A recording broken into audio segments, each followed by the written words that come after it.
오늘 우리가 함께 하실 말씀은 우리 계속되는 요한복음 말씀입니다. 요한복음 6장 30절로부터 40절까지 말씀입니다. 우리 한 절씩 교독하도록 하겠습니다. 제가 먼저 30절 말씀 읽겠습니다. 저희가 묻되 그러면 우리로 보고 당신을 믿게 행하시는 표적이 무엇이니까 하시는 일이 무엇이니까 기록된 바 하늘에서 저희에게 떡을 주어 먹게 하셨다함과 같이 우리 조상들은 광야에서 만나를 먹었나이다.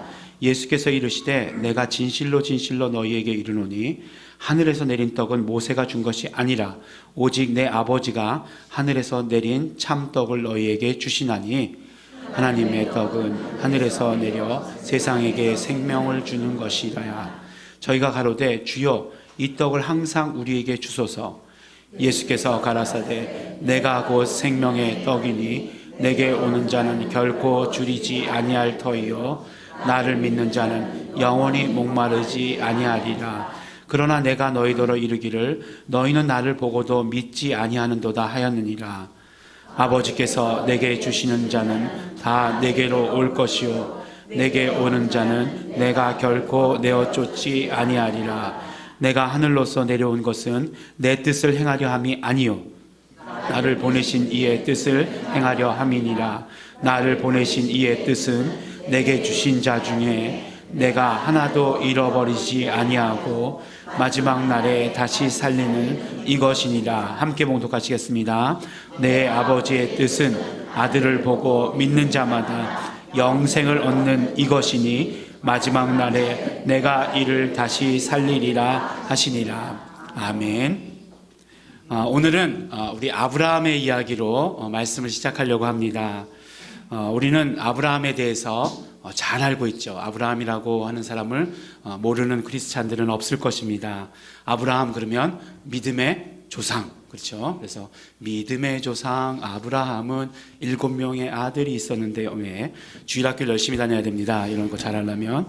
또 우리 그 마태복음 1장 1절서부터도 아브라함과 다윗의 자손 예수 그리스도의 세계라 라고 하시는 말씀을 보듯이 예수님과도 아주 밀접한 관계가 있는 인물입니다.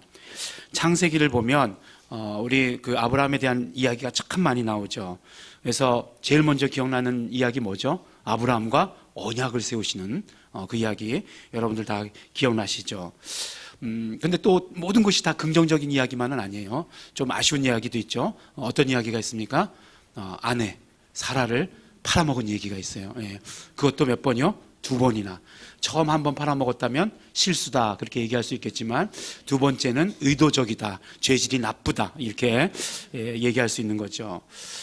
그럼 그 사건을 보면서 정말 믿음의 조상이 맞아? 이런 생각이 들기도 합니다. 왜냐하면 사실 아들을 낳을 것이다 이렇게 얘기했으면 아들을 자기가 낳지는 않잖아요. 예.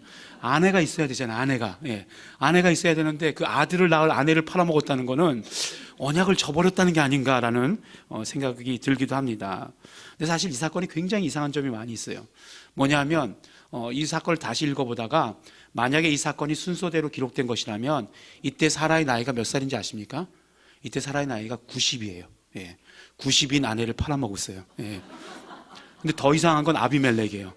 그 90인 그 사라를 보고서 탐이 나가지고 자기 후궁을 삼으려고 했던 거예요. 예. 이런 모습을 보면서 아직 우리 교회에 90 이하이신 분들은 예, 언약을 받는다면 그 정도로 매력적이 될 수 있구나. 예. 예, 언약을 받았기 때문에 그 정도로 매력적일 될 수 있구나라는 생각을 가지시고 희망을 가지시고 아직 90 이하이신 분들은 나도 할 수 있어 뭐 이런 생각을 하시기 바랍니다. 네, 오늘 말씀드리려고 하는 것은 이런 이야기 아니고요. 바로 아브라함이 이삭을 바치는 이야기입니다. 말씀드린 대로 아브라함이 이삭을 낳은 것은 아브라함의 100세 때 사라가 90세 때 받았습니다. 그런데 하나님께서 아브라함과 먼저 언약을 세우셨죠. 언약을 세우시는 장면을 보면 창세기 18장 10절을 보면 가라사대 기한이 이를 때에 내가 정녕 내게로 돌아오리니 내 아내 사라에게 아들이 있으리라 하시니 사라가 그 뒤 장막문에서 들었더라 라고 하시는 말씀이 있습니다. 그런데 이 말씀은 우리 성경으로 하면 한 문장으로 쭉 되어 있지만 이 말씀을 들으면 우리가 자세히 보면 이것은 두 가지를 말씀하시는 것, 그러니까 두 가지 언약을 말씀하시는 것을 우리가 들을 수 있습니다. 첫 번째는 무엇입니까? 정령 내게로 돌아오겠다고 하는 이 말씀. 그 다음에 두 번째가 바로 내 안에 사라에게 아들이 있을 것이다 라고 하시는 이 두 가지 약속으로 이루어진 것을 보게 됩니다. 지난주에 말씀을 안 들으신 분들도 많이 계시겠지만, 지난주에 우리가 들은 말씀을 들으면서 나눈 것은 무엇이냐면, 하나님의 계획과 하나님의 뜻과 그 하나님의 본성 가운데는 우리와 함께라고 하시는 그런 것들이 들어있다 라고 하는 것을 말씀을 가운데 나눴습니다. 정말 우리와 함께라고 하는 것이 그 안에 들어있기 때문에 하나님의 모든 하시는 계획, 하나님의 모든 하시는 일들은 우리와 함께를 이루기 위하시는 그런 일인 것을 보게 된 거죠. 그래서 정말 두려워하고 있는 모세에게, 두려워하고 있는 여호수아에게, 또 전쟁에 나가는 이스라엘 백성에게 하나님께서 한결같이 하시는 말씀이 어떤 말씀이냐면, 내가 너희와 함께 하리라 라고 하시는 말씀을 주시는 것을 우리는 들을 수 있게 되었습니다. 그리고 그 말씀도 우리가 정말 함께 하시겠다 하시는 말씀도 사실은 자세히 우리가 그 말씀을 보면 그 말씀을 풀어놓으니까 내가 너희와 함께라고 말씀하신 것이지, 우리가 그 말씀을 원어 그대로 듣는다라고 한다면 그것은 어떤 의미냐? 바로 하나님께서 하나님의 이름을 우리에게 말씀해 주신 것이다 라고 하는 것을 우리는 함께 듣고 깨닫게 되었습니다. 그러니까 이런 맥락에서 볼 때 너에게 돌아오겠다 라고 하시는 말씀, 어떤 의미예요?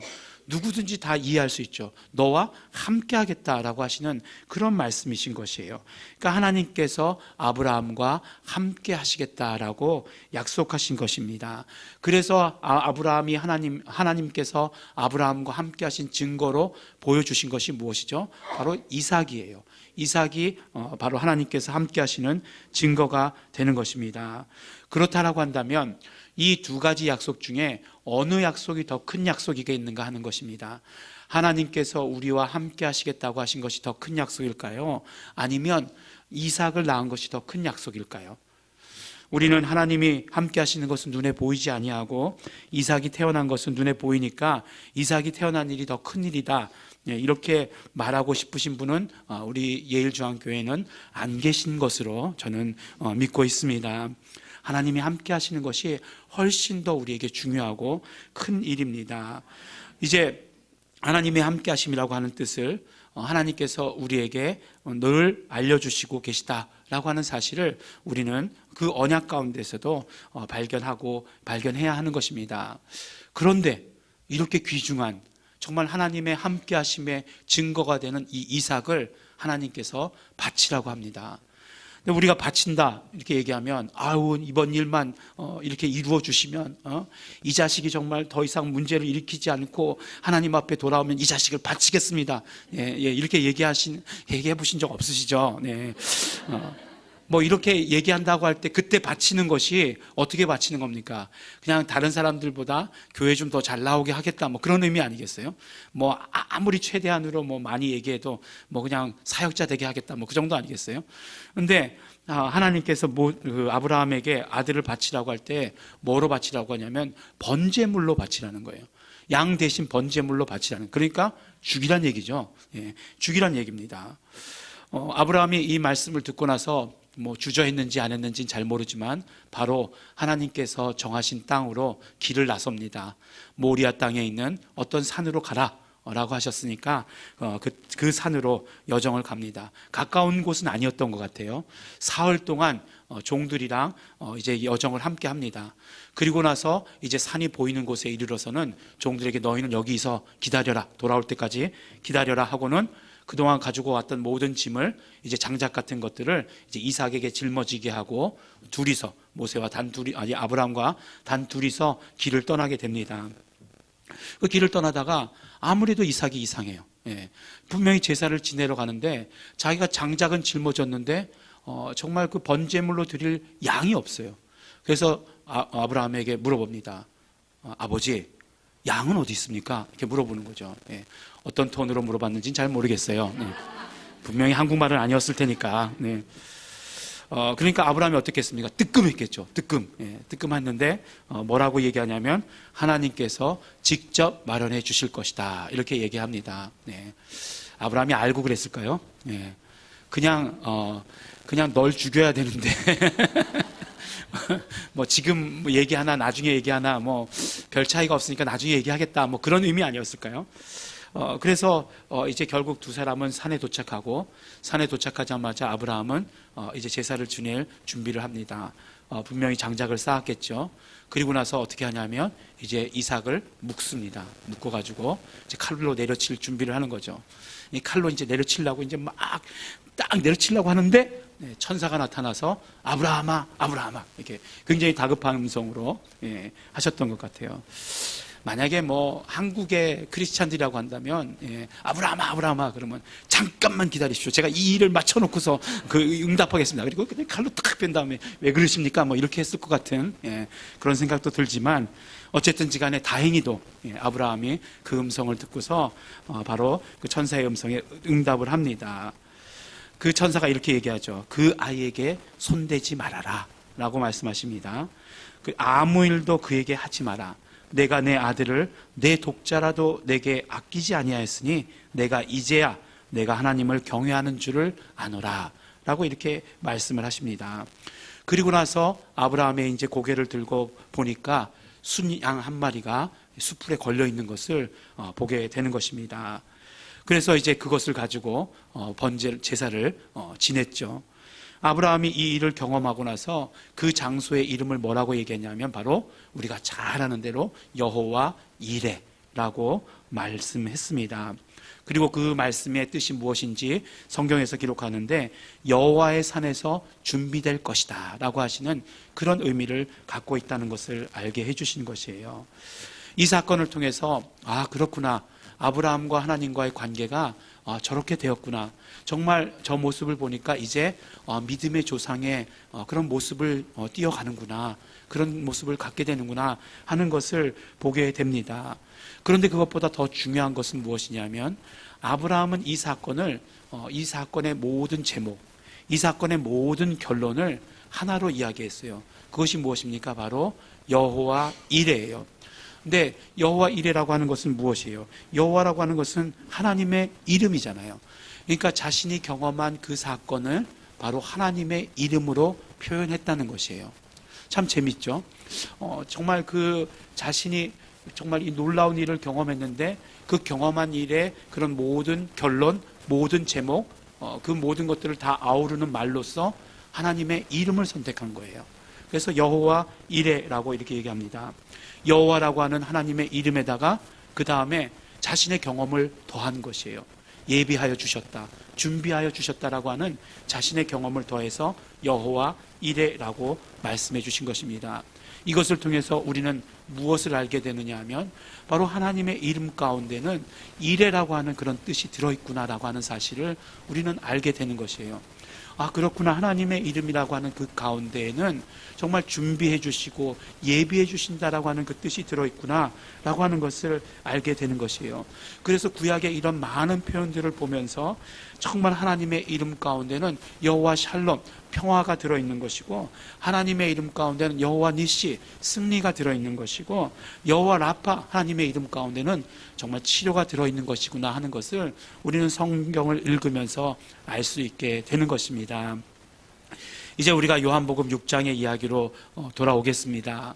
요한복음 6장 우리가 읽은 말씀을 보면 이제 6장은 오병이어에 대한 이야기로 계속 기록되어 있는 것을, 그것에 대한 결과까지도 나오고 있는 것을 보게 됩니다.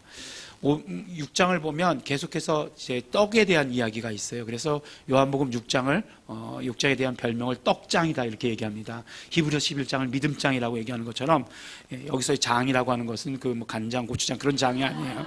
그런 얘기가 아니라 떡장, 떡을 찍어 먹는 장 아니고요. 떡에 대한 이야기가 많이 되어 있다 그런 이야기입니다.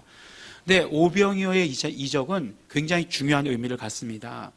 우리가 이 말씀을 통해서 함께 살펴보았듯이 오병이어의 이적을 경험한 사람들은 예수님을 메시아로 생각하게 되었고, 그래서 그렇게 증언하게 됩니다. 세상에 오실 그 선지자가 바로 예수님 아니신가? 정말 이렇게 이적과 표적이 분명할 수 있는가? 예수님이 행하신 이 표적과 같이 그렇게 그 선지자이심을 드러내는 그런 사건이 분명한 사람이 지금까지 있었던가? 바로 이분이 그 선지자가 틀림없다, 이분이 그리스도가 틀림없을 것이다 라고 증언하게 됩니다. 그리고 지난주에 우리가 말씀을 나눈 것은 이 이적의 이야기 다음에 기록된 제자들과의 이야기, 아주 짧은 이야기였지만 그러나 그것도 굉장히 중요한 의미가 있는 이야기입니다. 갑자기 큰 바람과 파도가 일어났죠. 큰 바람이 일어나면 당연히 파도가 거세지겠죠. 근데 제자들은 속수무책이었어요. 두려움에 떨고 있었습니다. 이때 예수님께서 무리를 걸어오시면서 나다 라고 이렇게 말씀을 하셨어요. 물론 나다 라고 말씀을 들었을 때 제자들이 정말 병자들을 고치시고 조금 전까지만 해도 오병이어의 이적을 행하셨던 그 예수님이 오셨으니까 이제 살았구나 라는 그런 생각을 했을 것입니다. 그러나 보다 더 깊은 의미를 우리가 함께 살펴보았죠. 그것이 무엇이었습니까? 나다 라고 말씀하신 것은 구약의 하나님께서 모세에게 당신의 이름을 가르쳐 주실 때 하셨던 말씀이에요. 출애굽기 3장 14절, 15절에 보면 나는 스스로 있는 자다 라고 말씀할 때 영어로는 I am who I am 이렇게 말씀하고 있고, 이것이 히브리어로 그대로 써인 것을 헬라어로 번역하면 어떻게 번역하냐 하면 바로 에고 에이미라고 번역하게 되는데, 예수님께서 에고 에이미, 나다 라고 말씀하신 것은 정말 두려워하고 정말 무서워하고 공포에 떨고 있는 그 제자들에게 그 이름으로 말씀하시면서 마치 모세에게 이름을 가르쳐 주시면서 내가 너와 항상 함께 있을 것이다 라고 말씀해 주셨던 것처럼 제자들에게도 마찬가지로 하나님의 이름을 주시면서 내가 너와 너희와 항상 함께 있을 것이다 라고 하는 것을 가르쳐 주신 것이다 라고 하는 그 사실을 우리가 듣게 되었습니다. 그래서 사실 이 사실이 굉장히 중요해요. 왜냐하면 이 사건 다음에 바로 오늘 말씀이 있는데 오늘 말씀도 맥락을 같이 하고 있기 때문에 그렇습니다. 에고 에이미, 나다 이렇게 말씀했는데 오늘 말씀을 보면 나는 생명의 떡이다 라고 이렇게 말씀하고 있는 거예요. 무슨 말씀이냐면 헬라어 어순으로 보면 에고 에이미 그 다음에 생명의 떡 이렇게 얘기되고 있는 거예요. 그러니까 우리가 이 구조를 우리가 잘 살펴보면 우리에게 주시는 그런 어떤 큰 뜻이 있는 것을 보게 됩니다. 먼저 상황 가운데서 상황 설명부터 우리가 함께 나누도록 하겠습니다.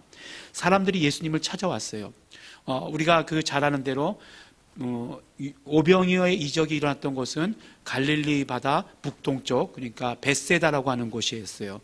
근데 이제 예수님께서 제자들과 함께 예수님 걸어서 오셨지만 제자들과 함께 배를 타고 간 곳은 가버나움이라고 하는 곳이었습니다. 그러니까 가버나움이라고 하는 것은 갈릴리 지역에서 예수님께서 사역하실 때 가장 많이 계시던 곳이에요. 그러니까 웬만하면 다 가버나움이에요. 안 그러면 특별히 지명이 나와 있습니다. 이 가버나움에 가셨어요. 그러니까 예수님의 그 오병이어의 현장에 있던 사람들이 예수님이 그 벳세다에 계시지 않는 것을 보고 가버나움으로 배를 타고 갑니다. 배를 타고 가버나움을 가요. 그러면 정말 그런 사람들이 이렇게 오면 예수님께서 좀 따뜻하게 맞아주시면 좋지 않겠어요? 정말 너희들 정말 이렇게 은혜를 많이 받았구나. 그래가지고 또 이렇게 왔구나. 정말 하나님께서 기뻐하실 거야. 이렇게 하면 좋지 않겠습니까? 네. 제가 지난주엔가 무슨 이렇게 보다가 핸드폰을 보다가 그런 글을 읽었어요. 근데 어떤 사람이 이제 교회에 왔는데 이제 목사님 설교 시간에 핸드폰을 무음으로 해놓지 않은 거예요. 그래가지고 핸드폰이 울렸습니다. 그랬더니 목사님이 뭐라고 혼내시는 거예요. 예배 시간에 어떻게 경건한 예배 시간에 핸드폰이 울리도록 그렇게 할 수 있냐고 그러는 거예요. 또 장로님이 보신 끝나고 나서 그 예배 시간에 어떻게 핸드폰을 울리게 했느냐고 또 뭐라고 그러시는 거예요. 집에 가면서 와이프가 그냥 또 어떻게 당신은 창피하게 핸드폰을 울리게 해놔가지고 다 쳐다보게 하느냐고. 그래서 결론은 어떻게 되느냐? 그 이후로 교회의 발길을 끊게 되었다. 예. 근데 그날 저녁에 술집에 갔다는 거죠. 술집에 갔는데 술집에 가서 이제 술을 마시려고 한 잔을 받았는데 엎었다는 거예요. 자기가 잘못해가지고. 자기가 엎었는데 종업원이 오더니 막 자기가 미안하다고 하더니 막 닦아주고 고기를 다 닦아주고 하더니만 거기에 매니저가 다시 오시더니만 새 걸로 한 잔을 주더라는 거예요. 예. 그래서 그 다음에 어떻게 됐냐? 자주 그 술집에 가게 되었다. 예. 많은 의미를 주는, 이 이야기가 정확하게 다 상황에 맞는 이야기다, 이렇게 얘기할 수는 없지만, 교회가 이래야 되지 않느냐, 이런 이야기를 하는 것 같은 그런 생각이 들어요. 예수님도, 좀 따뜻하게 맞아주시면, 얼마나 많은 사람들이 따라다녔습니까? 좋을 것 같은데, 그렇게 말씀하시지 않고, 뭐라고 말씀하시냐면, 너희가 나를 찾은 것은 표적을 보았기 때문이 아니라, 떡을 먹고 배불렀기 때문이다, 이렇게 말씀을 하세요. 아니, 이해가 안 가는 거는 이들이 떡을 먹었으면 표적을 본 거잖아요. 아니, 예수님께서 이거 하시는 걸 봤으니까 떡을 먹은 거 아니에요? 그러니까 떡을 먹었다는 건 표적을 봤다는 것인데, 아니, 예수님께서는 또 이상하게 말씀하시는 거예요. 너희가 표적을 본 것 때문이 아니라 먹고 배불렀기 때문이다. 이건 무슨 말씀인지 도저히 이해가 되지 않습니다. 하지만 이것을 자세히 생각해 보면 예수님께서 이렇게 말씀하신 것이죠. 너희가 영적인 이유 때문이 아니라 나를 찾은 것은 순전히 육체적인 만족 때문이다 라고 이렇게 말씀하신 것이에요. 우리 예일중앙교회, 우리 교회의 성도는 이러신 분이 한 분도 없으실 것이라고 저는 믿습니다. 우리가 예수님을 찾을 때에 육체의 만족 때문에 예수님을 찾는 것 결코 아니라고 말씀해 주시는 것이죠. 그 많은 이적이 현장 가운데 있었는데 너희는 이적을 보지 못했다, 이렇게 말씀하시면 우리가 얼마나 그렇겠습니까? 우리가 언제나 정말 영적인 관심이 먼저여야 된다라고 하는 것을 우리에게 말씀해 주십니다. 그래서 이제 이들과 떡에 대한 논쟁을 하시는 거죠. 떡에 대한 논쟁을 하시는 것이요. 예수님께서 이 오병이어의 놀라운 이적을 보여주셨음에도 불구하고 정말 병자들을 고치시고 평생 병을 앓고 있는 자, 거의 죽게 된 자들을 치료해 주셨음에도 불구하고 이들이 예수님께 요구하는 것은 무엇이었냐면 표적이었어요. 예수님, 내가 당신을 믿어드릴 테니까 정말 놀라운 일 행하신 것 보니까 믿어드릴게요. 그런데 표적을 보여주세요. 이렇게 말씀하는 거예요. 우리 조상들은 모세를 통해서 광야에서 만나를 먹었습니다. 지금 비슷한 표적을 행하시는 것 같은데 더 확실한 표적이 필요합니다. 보여주십시오. 이렇게 얘기한 거예요. 사실 그 광야에서 만나를 내려주시는 그 순간도 자세히 우리가 성경에서 읽어보면 뭐라고 얘기하고 있습니까? 막 모세에게 막 그냥 그 원망을 쏟아놓잖아요. 이스라엘 백성들에게. 아니, 괜히 우리를 출애굽시켜가지고 애굽에 있었으면 우리가 수박도 먹고 마늘도 먹고 맛있는 것도 늘 먹고 그냥 기름에 지글지글하는 그런 것도 늘 먹고 있었을 텐데 여기 나와가지고 굶어 죽게 만들었구나, 막 그러고 모세에게 원망을 막 그냥 쏟아놓고 있었어요. 그러니까 모세가 이렇게 이야기합니다. 하나님께서 너희를 인도하셨다라고 하는 그 표적으로 바로 만나를 내려주실 것이다 라고 이렇게 얘기하고 그 다음부터 광야 생활 가운데 만나를 내려주시는 것이죠. 이 사람들이 계속해서 질문하는 것이 그것이에요. 예수님, 당신이 행하실 표적이 무엇입니까? 보여주실 표적이 무엇입니까? 이렇게 질문하는 것이에요. 그러니까 예수님께서 뭐라고 말씀하십니까? 하나님의 떡은 하늘에서 내려서 세상에 생명을 주시는 것이다 라고 이렇게 말씀을 하십니다. 그러자 이 사람들이 뭐라고 대답하냐면 이 사람들이 그 떡을 우리에게도 주십시오 라고 이렇게 이야기합니다. 그런데요, 예수님이 말씀하시는 것에 대해서 어쩌면 사람들의 반응은 그렇게 다 똑같은지 모르겠어요. 그 떡을 우리에게 주십시오라고 하는 게 정말 주십시오라고 하는 그런 의미냐 하는 거예요. 이 누가 생각나죠? 요한복음 우리 4장에서 보았던 수가성 여인도 똑같은 얘기를 했어요. 예수님께서 뭐라고 말씀하십니까? 내가 주는 물은 영원히 목마르지 아니하리니 나의 주는 물은 그 속에서 영생하도록 솟아나는 샘물이 되리라 라고 얘기하니까 뭐라고 얘기합니까? 그 물을 나에게도 주십시오. 여인이 똑같이 얘기했어요. 여인도 똑같이 대답했습니다. 그런데 이 여인이 정말 예수님 그렇습니다. 정말 저도 갈급합니다. 그런 물이 필요합니다. 그런 의미로 얘기한 게 아니죠. 어떤 의미로 얘기합니까? 그런 물이 어디 있어요? 있으면 줘보세요. 이런 식으로 얘기한 거잖아요. 그러니까 예수님께서 너 남편 데리고 와라 이렇게 얘기하신 건 아니겠어요? 결국에는 마찬가지죠. 이 사람들도 정말 하늘로서 내려오는 떡은 생명을 주는 것이다 라고 얘기했을 때 그런 떡 있으면 주세요. 그냥 나도 늘 생명을 누리면서 살게요. 이렇게 얘기한 것과 마찬가지입니다. 그때 예수님께서 뭐라고 말씀하십니까? 예수님께서 내가 곧 생명의 떡이다 라고 이렇게 말씀하세요. 내가 곧 생명의 떡이다. 다른 어떤 설명 하나도 안 하시고 내가 곧 생명의 떡이다 라고 말씀하세요. 이때 말씀하시는 것을 헬라어로 보면 에고 에이미 호 아르토스 테이스 조에스 이렇게 되어 있어요. 예. 안 보고도 다 이렇게 읽죠. 여러분들. 예. 그러니까 왜 이렇게 말씀드리냐면 에고 에이미로 시작했다는 거예요. 에고 에이미 호 아르토스 테이스 조에스 이렇게 말씀하시는 것이에요. 근데 말씀드렸듯이 요한복음을 우리가 말씀 나누면서 함께 나누었듯이 요한복음에 많은 이적이 기록되어 있을 것 같은데 그렇지 않아요. 딱 7가지 이적만 기록되어 있습니다.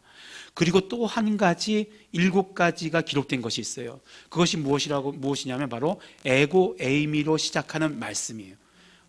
한국말로 번역하면 나는 뭐뭐이다라고 번역되어 있지만 그러나 그런 의미가 아닌 것이죠. 사실은 나는 세상의 빛이다, 나는 양의 문이다, 마지막으로 나는 포도나무다 라고 하시는 그런 말씀이 에고 에이미로 시작하는 그런 말씀입니다. 근데 그 가운데 가장 첫 번째 기록된 말씀이 바로 오늘 말씀이에요. 나는 생명의 떡이다 라고 하는 말씀입니다. 근데 이 말씀을 나는 생명의 떡이다 라고 번역했기 때문에 우리는 다르게 생각할 여지가 없는 거예요. 하지만 제자들에게도 나다 라고 말씀하셨을 때 예수님께서는 나다, 내가 왔다, 나의 존재가 있다라고 하는 그런 의미보다도 하나님의 이름을 말씀하심으로써 예수님의 함께하심을 드러내신 것이다 라고 하는 것을 우리가 지난 시간에 함께 깨달았어요. 이와 일맥상통하는 이야기입니다.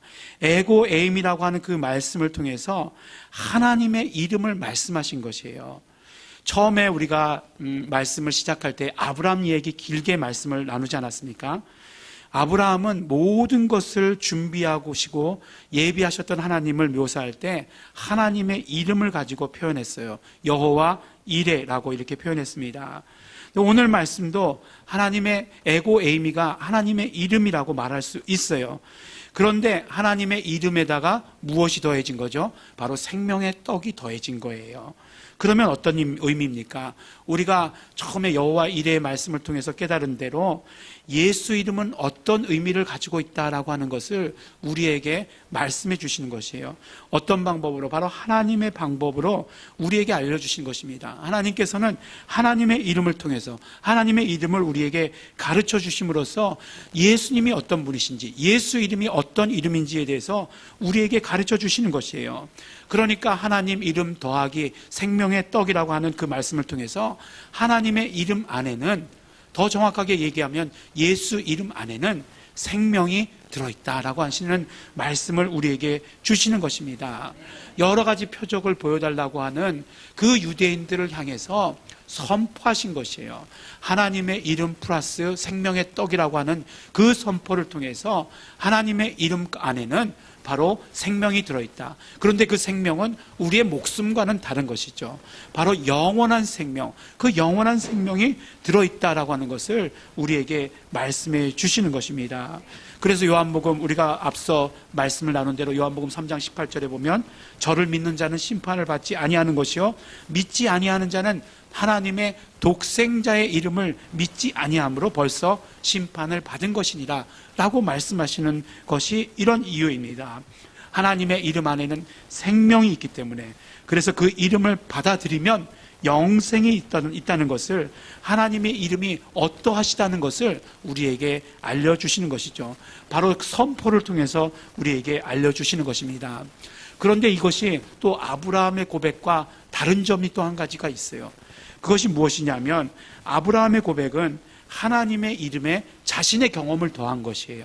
자신이 경험한 하나님이 어떤 분이시다라고 하는 걸 더한 거예요. 자신이 경험할 때 정말 이런 사건 가운데서 하나님이 예비해 주시는 것, 하나님이 준비해 주시는 것을 경험했어요. 그래서 그가 고백할 때 하나님의 이름 더하기 자신의 경험을 더한 것입니다. 그런데 예수님께서 말씀하실 때는 이런 어떤 인간의 경험이 아니에요. 하나님께서 직접 말씀하시는 하나님의 선포예요. 예수 이름이 어떠하시다라고 하시는 것을 하나님께서 직접 우리에게 말씀해 주시는 것이에요. 우리는 알지 못했어요. 예수 이름 가운데 그 안에 생명이 있는지, 그 이름 안에 무엇이 있는지 우리는 알지 못했어요.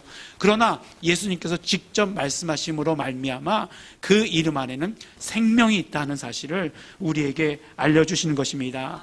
그러므로 우리가 먹는다라고 하는 것, 받아들이는 것입니다. 믿는 것입니다. 그런 사람만이 영생을 얻게 되는 것이다 말씀해 주시는 것입니다. 오늘 말씀을 준비하면서 이 말씀이 참 쉽지는 않다라는 그런 생각을 하게 되었습니다. 물론 우리가 예수 이름에 대해서 계속해서 묵상하고 예수 이름에 대해서 계속 공부하고 정말 예수 이름을 고백하고 하시던 분들은 이 말씀이 무슨 말씀을 의미하는 것인지 금방 알아들을 수도 있지만 다 잊어버려도 좋습니다.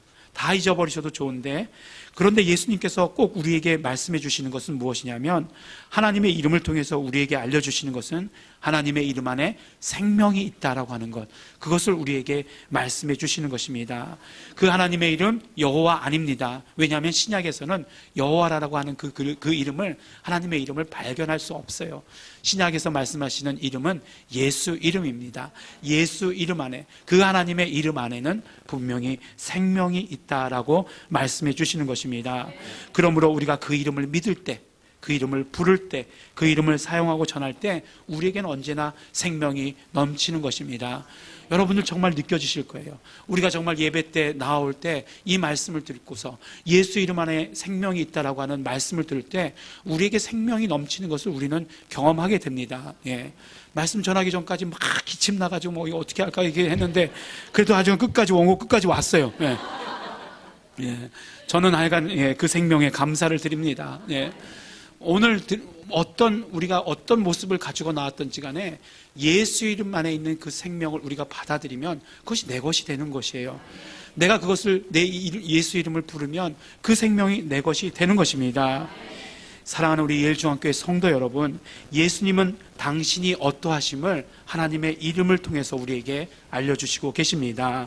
그리고 계속해서 예수님께서는 그 이름을 믿고 그 이름을 받아들이라고 말씀하십니다. 우리가 예수 이름을 믿고 예수 이름을 의지하고 예수 이름을 사용할 때 우리에게는 영원한 생명이 충만하게 됩니다. 그 이름을 통해서 우리에게 알려주시는 영원한 그 생명이 충만하신 우리 성도 여러분들이 되시기를 예수 이름으로 또한 축원합니다. 우리 함께 기도하시겠습니다. 이 시간에 우리 감사하면서 기도하시겠습니다. 정말 하나님께서 우리에게 예수 이름을 주셔서 그 이름 안에 있는 생명을 허락하여 주신 것 너무나 감사하고 고맙습니다. 우리는 예수 이름을 부를 때마다 생명을 온전히 누리게 되기를 원합니다. 영원한 생명, 그 이름 안에 있는 영원한 생명으로 충만케 하여 주시옵소서. 그러므로 나는 날마다 더 예수 이름을 사모하고 예수 이름을 더 부르기를 소원하고 예수 이름을 더 전하기를 소원하는 자 될 수 있도록 되기를 소원합니다. 우리 감사하시면서 결단하시면서 또 그러지 못했던 우리의 모습들 회개하시면서 다 같이 통성으로 기도하시겠습니다.